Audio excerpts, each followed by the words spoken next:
From the desk of John Marks, Bureau Chief, Berlin, U.S. News and World Report, September 1990. Dear Doug, it's a fun house over here, you can't imagine. The Berlin Wall falls and the world flips upside down. In the midst of all this craziness, I've found one true character. She's way up your alley, and believe me, I use the term she loosely.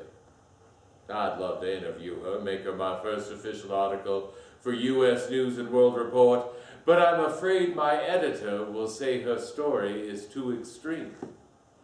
Still, I think she may well be the most singular, eccentric individual the Cold War has ever birthed.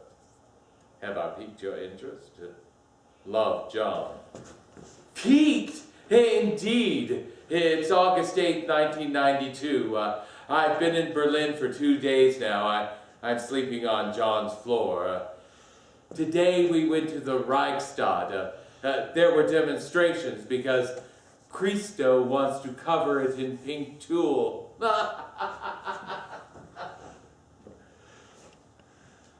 Now we're in John's car headed toward the east.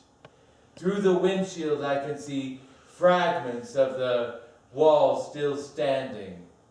Slapped onto one in bold paint, the words, "Art survives." A sign whizzes past. Mahlsdorf. It's a grim place. Vast apartment complexes rise like cement gulags. We turn the corner, and it's like we turned the clock back 200 years or more. Standing before us, a huge, weather-beaten mansion made entirely of stone. About 100 tourists gather at the front door. Suddenly, with a creak, it opens. Willkommen in meinem Gründerzeitmuseum. Welcome to my Gründerzeit Museum. Here people can always come to see my collection.